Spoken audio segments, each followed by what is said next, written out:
दोस्तों, जय Hind. Defence news के चैनल से सुबेदार तोमर आपका स्वागत करता है। दोस्तों, आपको जैसा कि पता है कि आजकल हमारे उत्तर भारत में शीतलहर का प्रकोप चल रहा है और चारों ओर ठंड के मारे हम सभी अपने रजाई और कंबलों में दुबके हुए।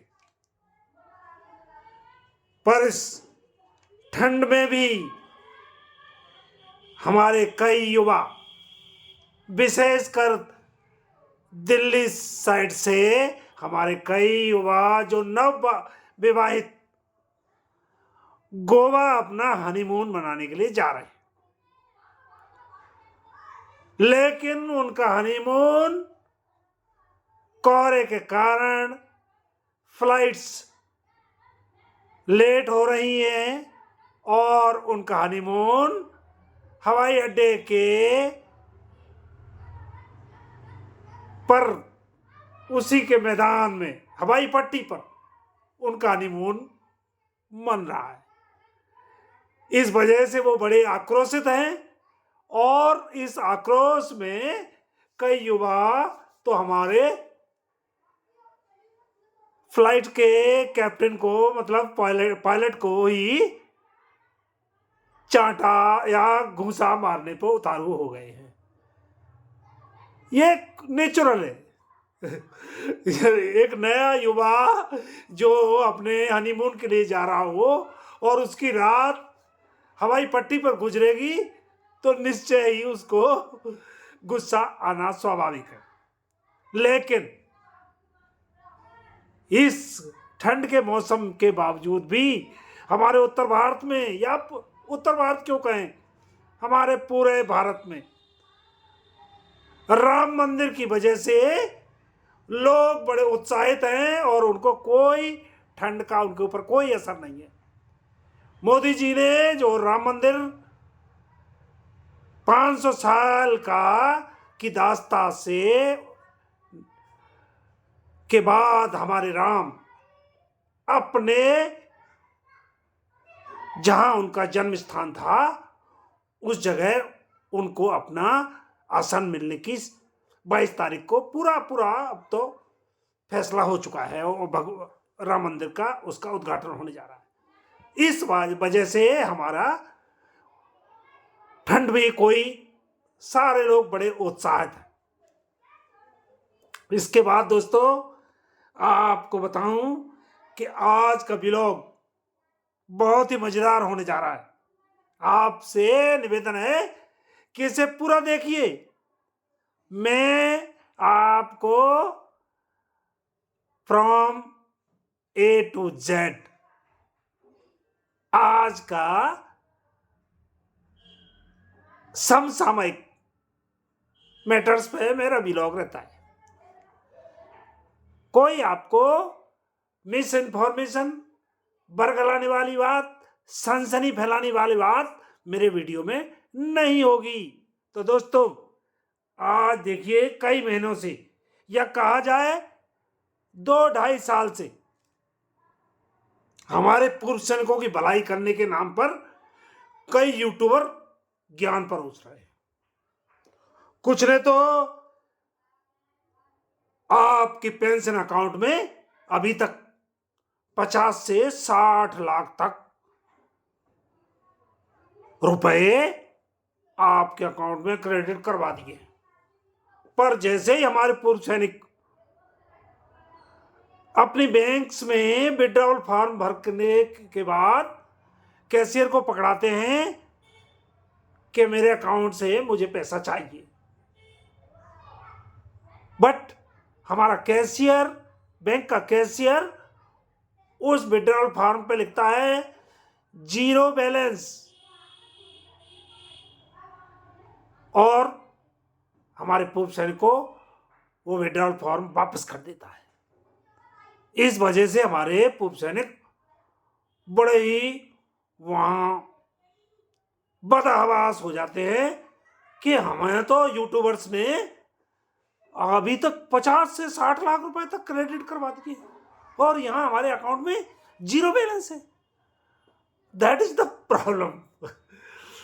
ये बड़ा आपको मैं बता रहा हूं। और पूर्व सैनिक जब सारी इस जद्दोजहद के बाद बैंक से वापस आता है तो अपने घर में अपनी बीवी के साथ भी उसका तनाव बढ़ जाता है। इस तनाव के बढ़ने से बेचारे जिस घर में बहुत शांति थी, इन यूट्यूबर्स ने उनके घर में तनाव पैदा कर दिया है।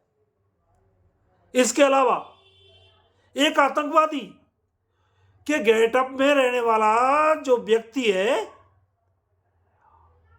वो भी दिल्ली के आसपास का ही है, कहीं का हरियाणा का, और वो आजकल शंकराचार्य बनने की कोशिश कर रहा है। इस प्रकार वो पूर्व सैनिकों को कभी संविधान के दायरे में, कभी माताओं बहनों को 7.5 लाख माताओं बहनों को उनके खाते में है ना 50-60 लाख मोदी की कान पकड़कर, और वो कहता है कि मोदी को कान पकड़ के हम 50-60 लाख 28 लाख पूर्व सैनिक और 50-60 लाख 7.5 लाख माताओं बहनों के पेंशन अकाउंट्स में वो कहता है कि वोट की चोट सम्मान के लिए संविधान के दायरे में, और न जाने क्या क्या वो नए नए, वो चूंकि जिसको मैं बोलता हूं a little knowledge is a dangerous thing. जैसे आपको मुहावरा है कि अधजल गगरी छलकत जाए, थोथा चना बाजे घना। ये उस बंदे का इन्फेंट्री का सिपाही है। वो he doesn't know anything, but चूंकि आपको पता है हमारा जाटलैंड की जो भाषा है वो थोड़ा मजाकिया टाइप की भाषा है। उसको जो भी बोलता है उसको लोग बड़ी उत्सुकता से सुनते हैं। ये तो है उसमें, ये जादू, ये कला तो है, ये तो उस प्रदेश की भाषा का विशेष उसमें गुण है। उसकी वजह से वो आकर्षित तो बहुत कर लेता है, लेकिन ये अनपढ़ जोकर जिसने कि पूर्व सैनिकों को इतना बरगलाया है और डेली शाम को आके वो एक लंबा चौड़ा वीडियो बनाता है और हमारे पूर्व सैनिकों को 7.5 लाख माताएं बहनें और 28 लाख पूर्व सैनिकों को और न जाने और बाकी यूट्यूबर्स को गाली देता है। ये उसका काम है। बाकी किसी साथ ही साथ इसका एक चमचा भी है जो कि साउथ में कहीं चेन्नई में मद्रास में बैठा हुआ है, वो भी इसकी चोंच में चोंच मिलाकर और कई वीडियो बनाता रहता है। इस प्रकार वो इस शंकराचार्य की पैरोडी पर चलता है, उसके वीडियो इसकी पैरोडी मान लीजिए। और वो इडली डोसा खाने के बाद सांभर का पूरा है ना पतीला चाटने के बाद वो बैठ के वीडियो बनाने लगता है। एयरफोर्स का तो वो एक बहुत छोटे रैंक मतलब कॉर्पोरल रैंक का वो रिटायर्ड बंदा है। थोड़ी अंग्रेजी साउथ में आपको मालूम है, थोड़े लोग उनको अंग्रेजी का वो बोल लेता है। वो भी कभी किसी हमारे यूट्यूबर हैं एक अपने अच्छे यूट्यूबर हैं दीवान सिंह, उनकी आलोचना करता है। कभी हमारे एक दिनेश जैन हैं यूट्यूबर, अच्छे वीडियो बनाते हैं, उनको बोलता है कचड़े सवाल वाला। ये उसकी खासियत है। और दीवान सिंह के तो पीछे ही पड़ा रहता है, बाकी उसमें कुछ नहीं है। इडली डोसा खाओ और सामर के पतीला बजाओ, ये उसका काम है। एक हमारा आरक्षित खन्ना, एक वो गवर्नमेंट एम्प्लॉय है और यूट्यूब बनाता है। वो भी पूर्व सैनिकों को उसने 2-2.5 साल में इतना बरगलाया है कि कुछ मत पूछो। वो अपने वीडियो से 1971 के पहले के रिटायर्ड हमारे एक्स सर्विसमैन को वो एमएससी दिलाने की बात करता है। और एंट्री लेवल पे में लाखों का एरियर वो दिलाता रहता है, कभी कुछ कभी कुछ। माथा तो तब ठनक जाता है। ये लोग हमारे पूर्व सैनिकों को इतना मिसगाइड, इतना बरगलाते रहते हैं कि कुछ मत पूछो। मैं तो, चूंकि मेरे पास भी कोई काम नहीं मैं आपको फैक्ट बोल रहा हूं, तो मैं सारे वीडियोस इनके देखता हूं और बड़ी गहराई से देखता हूं। तो मैं चूक इनकी एक एक की, मैं हरामखोरी को मैं बड़ी गौर से इस पे नजर रखता हूं। एक ने तो हमारे एक दूसरे ही है, एक जोकर, हमारे जोकर हैं जो वो भी है, हमारे हरियाणा से बिलोंग करते हैं। वो तो जोकर विदूषक की तरह। वो उसने एक जवान किसान पार्टी नाम का एक बैनर बना लिया है। उस बैनर को लिए वो टांग देता है कहीं भी, और वहीं खड़े होके वो चिल्लाने लगता है कि मोदी को हराऊंगा, 2024 में ईवीएम से चुनाव नहीं होने दूंगा।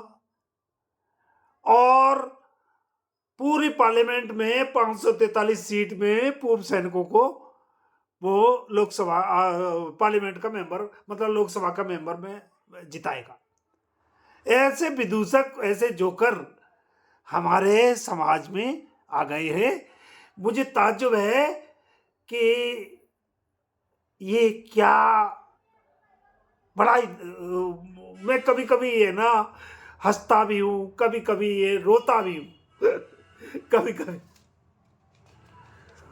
ये सब होने के बाद मैं कहना चाहता हूं कि कहने का मतलब है कि दोस्तों, कि ये सारे मिसगाइड करते रहते हैं, आपको बरगलाते हैं, आपको मीठी मीठी, और आपको हमारे चूक पूर्व सैनिक सारे बड़ी बहुत कम पेंशन में जीते।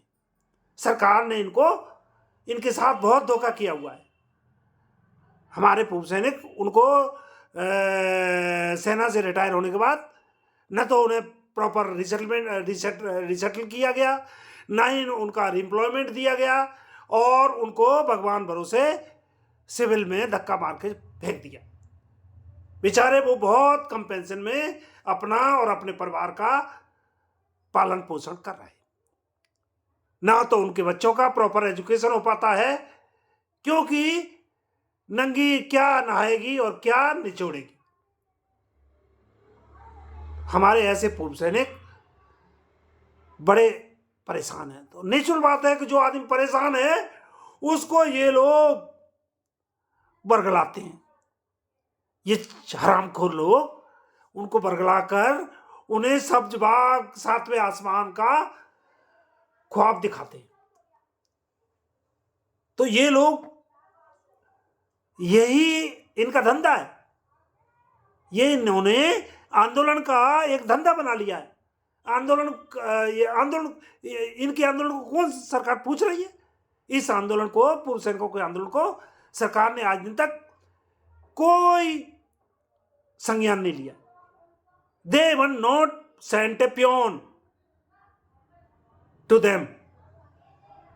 मुझे गुस्सा है कभी कहने में आता है कि ये हमारे और सरकार ऐसे आंदोलन को ऊपर ध्यान देती है? इनके पास ना कोई लॉजिक है, ना कोई इनके पास रेशनलिटी है, ना इनके पास फैक्ट है, ना इनके पास डेटा है, और ये पूरा अनपढ़ मंडली सरकार को झुकाने की बात करते हैं। इनको सरकार को झुकाने का कोई उद्देश्य नहीं है।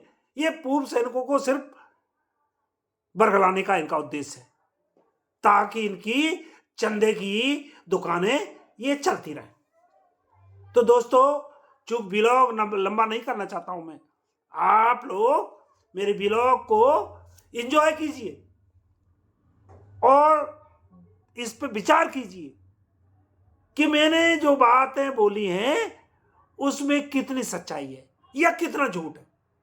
You please tell me through your comments. आप अपने कमेंट के द्वारा आप मुझे मेरे वीडियोस को में कमेंट डालिए। आप जो कुछ कहना चाहते हैं आप कहिए। I will give you the reply. I will try to satisfy you with my logic. और मेरे वीडियो को, मेरे चैनल को सब्सक्राइब कीजिए, बेल आइकॉन को प्रेस कीजिए और मेरे ब्लॉग को, मेरे चैनल को देखते रहिए।